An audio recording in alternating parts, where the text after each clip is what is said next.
Bismillahirrahmanirrahim.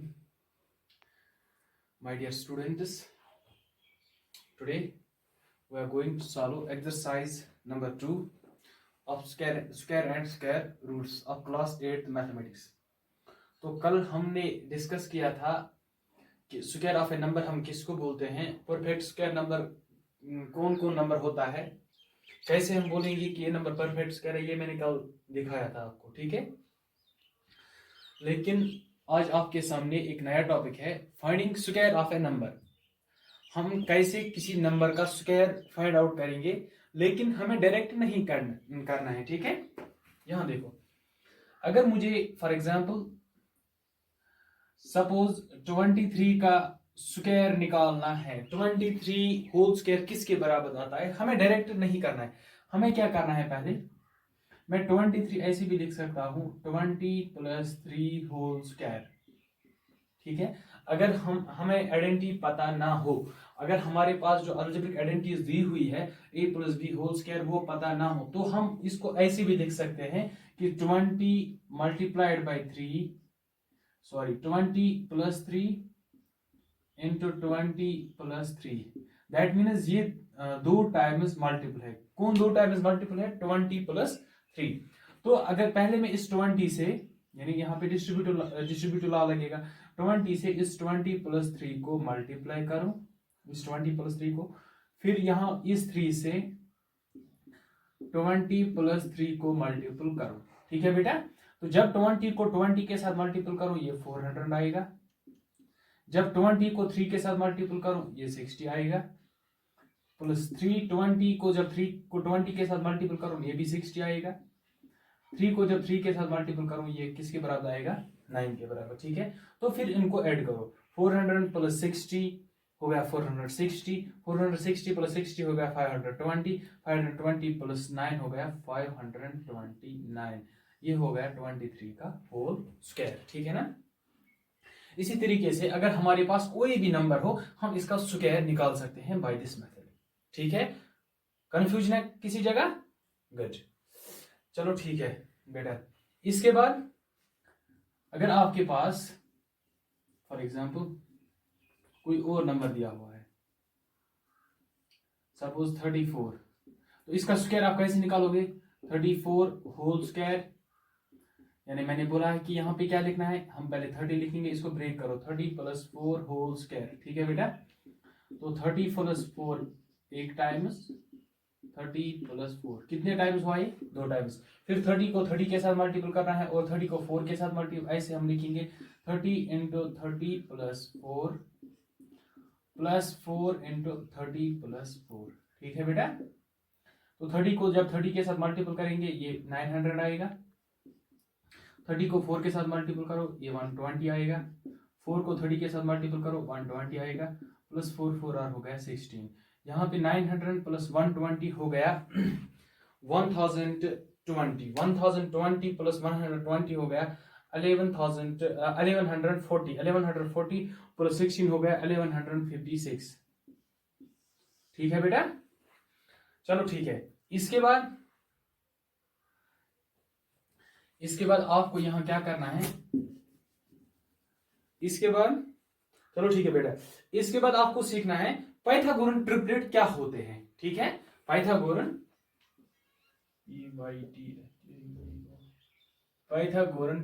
Triplet. ठीक है बेटा, तो ये पाइथागोरन ट्रिपलेट क्या होते हैं. ठीक है, ये क्या बोलता है, पाइथागोरन ट्रिपलेट होता है कि अगर हमारे पास 3 नेचुरल नंबर्स है, ठीक है, उनको हम तभी पाइथागोरन ट्रिपलेट बोलेंगे अगर सम ऑफ स्क्वायर्स जो होते हैं, sum of squares of any 2 numbers is equal to square of the third number. तो मैंने यहां पे बोला अगर हमारे पास 3 नेचुरल नंबर्स हैं, उनको हम पाइथागोरन ट्रिपलेट तभी बोल सकते हैं जब दो के, अगर उनमें से 2 हम लेंगे, उनके स्क्वायर का सम जब करेंगे ये तीसरे नंबर के बराबर होना चाहिए. फॉर एग्जांपल अगर मैं यहां पे 3 5 4 ले लूं, 3 का स्क्वायर आएगा 9 के बराबर, 4 का स्क्वायर आएगा 16 के बराबर और 5 का स्क्वायर आएगा 25 के बराबर. मैंने बोला पाइथागोरन ट्रिपलेट, अगर हमारे पास 3 नेचुरल नंबर्स है उनको हम तभी पाइथागोरन ट्रिपलेट बोल सकते हैं अगर 2 नंबरों के स्क्वायर का सम तीसरे नंबर के स्क्वायर के बराबर है। ठीक है, तो यहां पे हम चेक करेंगे, अगर 3 square plus 4 square is equals to 5 square, then we can say they are the Pythagorean triplet. अगर ये नहीं होगा तो हम नहीं कह सकते। तो 3 का स्क्वायर 9 के बराबर आया, 4 का स्क्वायर 16 के बराबर आया, 5 का स्क्वायर 25 के बराबर आया। तो 16 प्लस 9 हो गया 25 इक्वल्स टू 25, यानी 3, 5, 4 को हम क्या कह सकते हैं कि ये पाइथागोरन ट्रिपलेट है। ठीक है बेटा, इसके बाद फॉर एग्जाम्पल एक और एग्जाम्पल ले लेते हैं। अगर मैं यहाँ पे 6 ले लूं और 8 ले लूं और 10 ले लूं, मुझे बोलना है कि ये जो 3 नंबर्स दिए हुए हैं क्या ये पाइथागोरन ट्रिपलेट फॉर्म करते हैं या नहीं। तो चेक करके हम चेक भी कर सकते हैं। 6 का स्क्वायर किसके बराबर आता है, 36 के बराबर। 8 का स्क्वायर किसके बराबर आएगा, 64 के बराबर। 10 का स्क्वायर किसके बराबर आएगा, 100 के बराबर। ठीक है, तो यहाँ पे हम चेक कर सकते हैं 6 square plus 8 square is equal to 10 square. 6 square equal to 36, 8 square equal to 64, 10 square equal to 100, यानी 36 प्लस 64 हो गया 100 is equal to 100।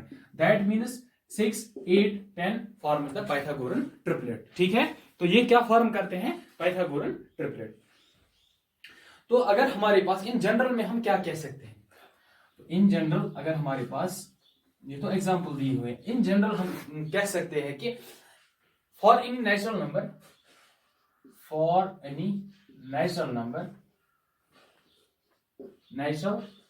Number m greater than 1, 2m, m square minus 1 and m square plus 1 form the Pythagorean triplet.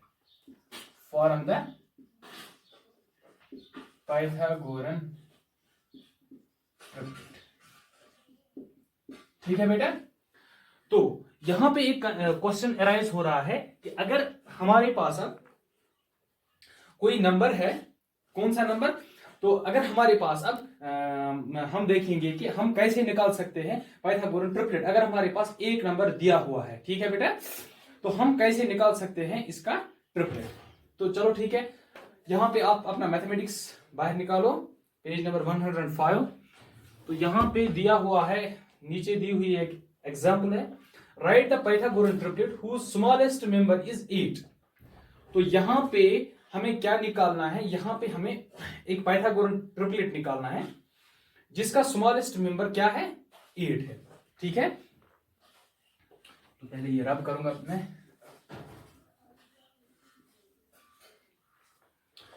Right the smallest triplet we can, चलो ठीक है,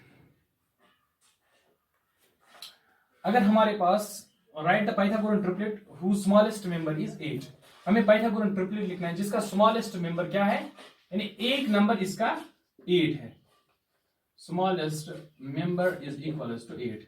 तो Pythagorean triplet मैंने general में लिखा था 2m, m square minus 1, m square plus 1, यही लिखा था ना बेटा। तो चलो ठीक है, मैं यहां पे ये लिख सकता हूं, लेट 2m, उनमें से कोई एक ले लो, 2m is equal to 8। m किसके बराबर निकलेगा, 8 डिवाइडेड बाई 2, 1 r 2 4 r। तो m किसके बराबर निकला, 4 के बराबर। ठीक है, नाउ हम देखेंगे ये किसके बराबर निकलेगा, m square minus 1 is equal to 4 square minus 1, that is equal to 4 square equal to 16 minus 1, that equal to 15। ठीक है बेटा, और m square plus 1 m square plus 1 हो गया 4 square plus 1 is equal to 16 plus 1, that is equal to 17। फिर हम कह सकते हैं हिनस 8 जो पहला नंबर दिया हुआ है, 15 एंड 17 फॉर्म्स पाइथागोरन ट्रिपलेट। ठीक है बेटा, तो अगर हमारे पास कोई नंबर अब दिया हुआ है तो हम इस नंबर का पाइथागोरन ट्रिपलेट कैसे निकालेंगे, तो मैंने यहाँ पे आपको बताया। ठीक है, तो हम पहले क्या करेंगे, कोई भी नंबर इसको आप सब्स्टिट्यूट करो 2m के बराबर, या कोई नंबर सपोज 2m मैंने यहाँ पे लिखा ये 8 के बराबर है, वहां से m निकलेगा। जब m निकलेगा तो फिर m स्क्वायर माइनस 1 भी निकलेगा, m स्क्वायर प्लस 1 भी निकलेगा। ठीक है, तो 8 15 7 फॉर्म करता है क्या, पाइथागोरन ट्रिपलेट। ठीक है, तो इसके बाद आपकी एक्सरसाइज। ठीक है बेटा, एक्सरसाइज 6.2। चलो ठीक है, कर रहे थे पाइथागोरन ट्रिपलेट, नाउ हम सीधा एक्सरसाइज पे जाएंगे। ठीक है, चलो ठीक है बेटा, यहाँ देखो बोर्ड की तरफ, find the square of the following numbers. पहला क्वेश्चन है 32। ठीक है, तो सॉल्यूशन यहाँ पे लिखूं, कैसे लिखूं 32 होल स्क्वायर, तो मुझे स्क्वायर निकालना है। 32 होल स्क्वायर किसके बराबर आएगा, किसके बराबर,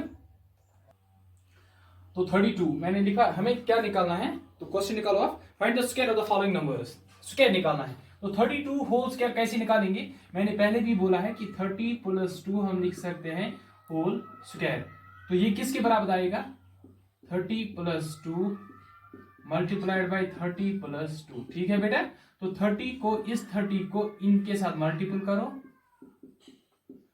फिर 2 को 30 + 2 के साथ मल्टीपल करो। ठीक है बेटा, तो 30 को जब 30 के साथ मल्टीपल करेंगे तो ये 900 के बराबर आएगा। 30 को जब 2 के साथ मल्टीपल करो ये 60 के बराबर आएगा। 2 को जब 30 के साथ मल्टीपल करो ये 60 के बराबर आएगा। 2 को जब 2 के साथ मल्टीपल करेंगे ये 4 के बराबर आएगा। ठीक है, तो ये 900 + 6 + 60 हो गया 120 + 4, यानी ये बन जाएगा 1024। ठीक है, तो ये इसका आंसर है। इसके बाद एक और पार्ट में दिखाऊंगा 35। ठीक है, 35 होल स्क्वायर हमें निकालना है, तो कैसे निकालेंगे, मैंने बोला ये ऐसे भी लिख सकते हैं 30 + 5 whole square is equal to 30 + 5 into 30 + 5, यानी स्क्वायर का मतलब होता है कि 2 टाइम से मल्टीपल करो। तो यहाँ पे ऐसे लिख सकता हूँ 30 को 30 + 5 से मल्टीपल करो, फिर यहाँ पे 5 लिखो, इसको 30 + 5 से मल्टीपल करो। ठीक है, 30 को जब 30 के साथ मल्टीपल करेंगे जाएगा 900, 5 यहाँ पे 5 को 30 के साथ मल्टीपल करो 150 के बराबर आएगा। 5 को 30 के साथ मल्टीपल करो ये 150 के बराबर आएगा। 5 5 और हो गया 25, ये बन जाएगा 900 + 300 + 25। 900 + 300 हो गया 1200, 1200 + 25 हो गया 1225। ठीक है बेटा, तो ये आप लिखो पहले। ठीक है, जो बाकी पार्ट्स है वो आप खुद करके लाना। इसके बाद लिखा बेटा, वेरी गुड। अब एक काम करो, साथ साथ ही लिखो। ठीक है, इसके बाद क्वेश्चन नंबर 2 बोलता है कि write a Pythagorean triplet whose one member. तो मैंने आपको पहले ही बोला है कि अगर हमारे पास एक मेंबर यानी एक नंबर दिया हुआ है तो हमें और 2 पाइथागोरन ट्रिपलेट निकालने हैं। ये मैंने पहले भी सिखाया था, ये वाला क्वेश्चन।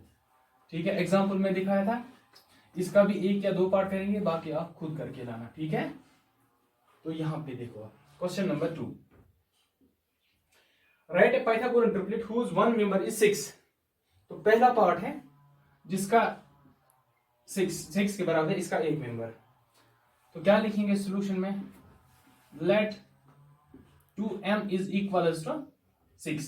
ठीक है, m किसके बराबर निकलेगा, 2 को जब आप राइट साइड में लोगे ये डिवाइड हो जाएगा, 6 divide by 2, 2 1 r 2 2 3 r 6, m is equal to 3। तो m किसके बराबर निकला, 3 के। देयरफॉर m स्क्वायर माइनस 1 किसके बराबर निकलेगा, 3 स्क्वायर माइनस 1 हो गया, 3 स्क्वायर हो गया 9 minus 1 is equal to 8, and m square plus 1 किसके बराबर निकलेगा, 3 square plus 1 is equal to 9 plus 1 that is equal to 10। Hence Pythagorean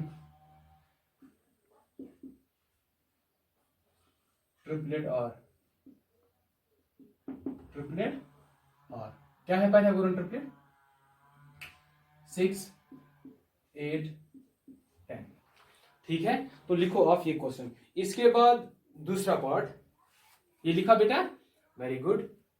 इसके बाद दूसरा पार्ट है m इज इक्वल, अगर हमारे पास एक नंबर क्या है 14, तो एक ट्रिपलेट दिया हुआ है यहाँ पे दूसरा पार्ट में 14, स्मॉलेस्ट मेंबर या लार्जेस्ट जो भी नंबर है ये 14 है, एक मेंबर दिया हुआ है।